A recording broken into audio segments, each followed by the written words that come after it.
2025 সালে পাকিস্তানের আকাশযুদ্ধে নতুন মাত্রা যোগ করেছে JF-17 থান্ডার ব্লক 3। এটি পাকিস্তান ও চীনের যৌথ প্রচেষ্টায় উন্নত করা লাইটওয়েট ফাইটার জেট। ব্লক 3 সংস্করণটি কেবল প্রযুক্তিগতভাবে আধুনিক নয়, বরং কৌশলগত স্বনির্ভরতার দিক থেকেও গুরুত্বপূর্ণ।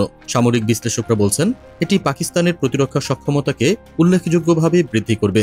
এই নতুন জেটের সবচেয়ে চোখে পড়ার মতো পরিবর্তন হল নতুন AESA রাডার। এটি লক্ষ্য শনাক্তকরণ ও ট্র্যাকিংয়ের আগের সব সংস্করণকে ছাড়িয়ে গেছে।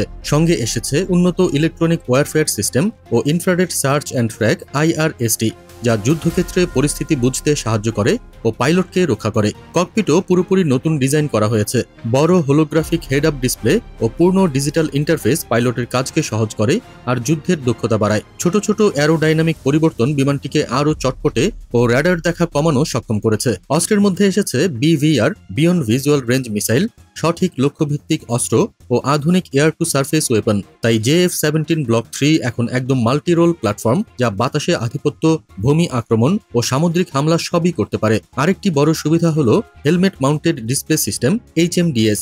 পাইলট শুধু লক্ষ্য দেখলেই অস্ত্র ও সেন্সর সক্রিয় হয়, যা যুদ্ধক্ষেত্রে সময় অনেক কমায়। এছাড়া ডেটা লিঙ্ক সিস্টেমের মাধ্যমে একটিমাত্র বিমান নয়, অন্যান্য আকাশযান ও সেন্সরের সঙ্গে বাস্তব সময়ে তথ্য শেয়ার করা যায়। এটি JF-17কে নেটওয়ার্ক সেন্ট্রিক যুদ্ধের একটি গুরুত্বপূর্ণ অংশে রূপান্তর করেছে। এটি শুধু প্রযুক্তির আপগ্রেড নয়, এটি পাকিস্তানের স্বনির্ভরতা ও কৌশলগত সক্ষমতার সাহসী ঘোষণা।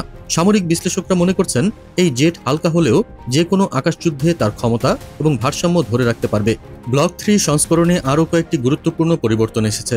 উদাহরণস্বরূপ, বিমানটিতে নতুন হেলমেট সিস্টেম, উন্নত সেন্সর, উন্নত লক্ষ্য ট্র্যাকিং ও অস্ত্র সিস্টেম একসাথে কাজ করে।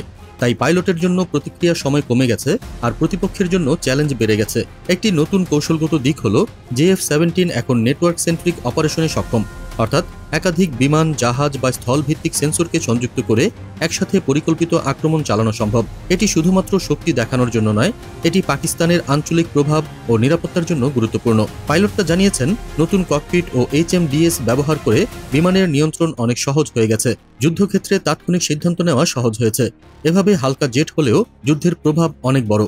এই জেটের উপস্থিতি কেবল পাকিস্তানে সীমাবদ্ধ নয়, রপ্তানি চাহিদা বাড়ছে আর আঞ্চলিক শক্তি হিসেবেও এর গুরুত্ব বেড়ে যাচ্ছে। অনেক বিশ্লেষক মনে করেন, JF-17 ব্লক 3 আধুনিক যুদ্ধ বিমানের প্রত্যাশা পুনর্নির্ধারণ করেছে।